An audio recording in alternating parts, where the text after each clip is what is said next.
All right. Despite the 30-day reprieve on tariffs that were to go into effect against a lot of countries, including some of our closest friends on steel and aluminum, the president granting a 30-day extension, maybe to iron out some of these differences. Nevertheless, steel-related stocks are getting hit on the chin. Actually, a lot of sectors are getting hit on the chin. I believe technology is the only one that is, by and large, nominally to the upside today. But all the steel makers feeling the pressure that this might not be resolved anytime soon.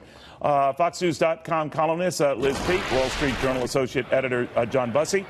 Liz is at the Milken Conference going on in California. So your read from there, Liz, are they worried that this trade rift, even with the extension, is getting nasty? The Chinese don't appear to be budging and don't feel inclined that they should.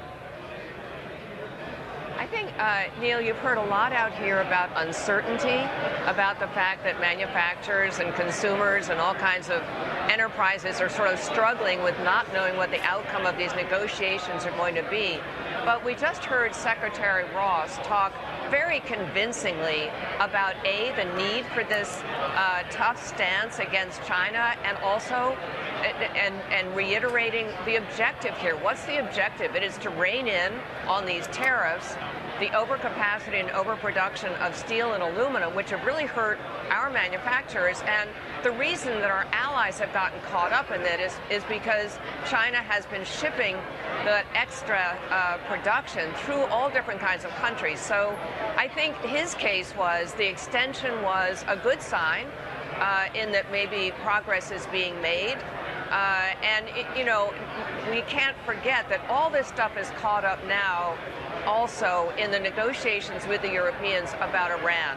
So there's a lot on the plate right here, and I wouldn't really draw any major conclusions from the extension, except they want more time to reach a good conclusion.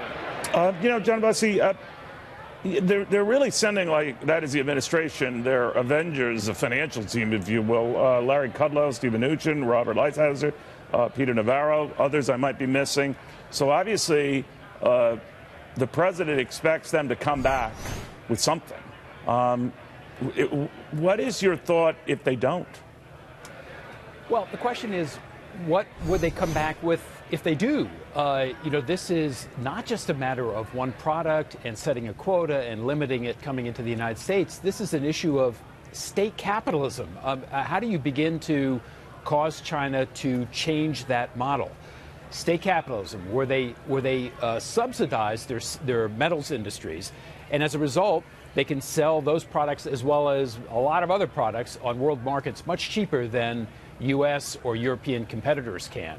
I think that they go to press that issue with China, and they go to ask for some kind of voluntary restraints, some type of voluntary quota. It's going to be very hard to manage that, Neil, because as Liz was pointing out, what ends up happening in these situations, we saw this with Japan in the 1980s, they ship product around and it comes in through another country. Exactly. Maybe it gets refabricated or something, and a stamp goes on at Thailand or a stamp goes on at Bulgaria, and into the United States it comes, and not as a Chinese product. This could be very sort of tricky to resolve, and the Europeans are really feeling it now because not only are they getting pressure from the United States, but those countries that have limited exports to the U.S. already because of U.S. pressure are now diverting it to Europe. And so the European markets are getting flooded, prices are getting depressed, and the Trump administration's got to worry that Europe's just going to try to ship more of that to the U.S. Liz, I could look at this as I'm Xi Jinping. I've been sort of crowned emperor for life, right? He's in no rush. He doesn't have any new election coming up. He knows full well that this president does. He just might wait him out and feel no burning desire to conclude anything. I think that's right, and I think it's unfortunate that the timing of the pushback against China comes right as Xi Jinping is at a very powerful place and also wants to make sure that his country knows that he can assert that power. The only thing I'd say, Neil, it was interesting. Chuck Schumer was speaking on a panel yesterday, and he was quite outspoken in his support of the pushback against China. And this is the second Democrat I've heard kind of side with the president here. I think the Democrats understand that Americans are on board with this. And today, Secretary Ross made the point that, look, there may be some risk, there may be a little pain. Someone had asked him about agriculture in particular.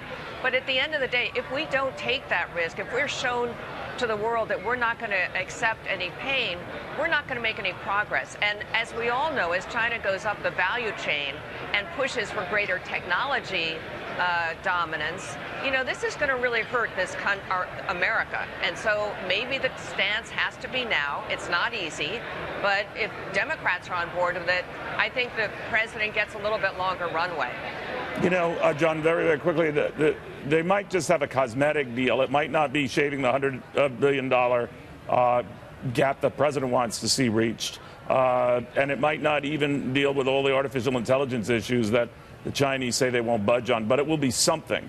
Is it your sense, and I like what you said at the beginning, it's what they come up with, that's something that's going to matter, but that will be a face-saving gesture adequate for the Chinese and us? Yeah, it could be that, and that's what you saw with South Korea. Right. It was pretty face-saving. I think Liz is right, though, that what they're going to probably come back with is a continuation of this campaign. Because whatever your politics are on President Trump, it's very interesting. This one drives through a lot of constituencies, including support from the business community. I was at a meeting in Washington the other day. Some kind of former Democratic trade officials were also talking much more hawkishly about China. So I think he's got support on this one where he might not have support on other issues. Guys, I want to thank you both very, very much. We'll follow it very, very closely.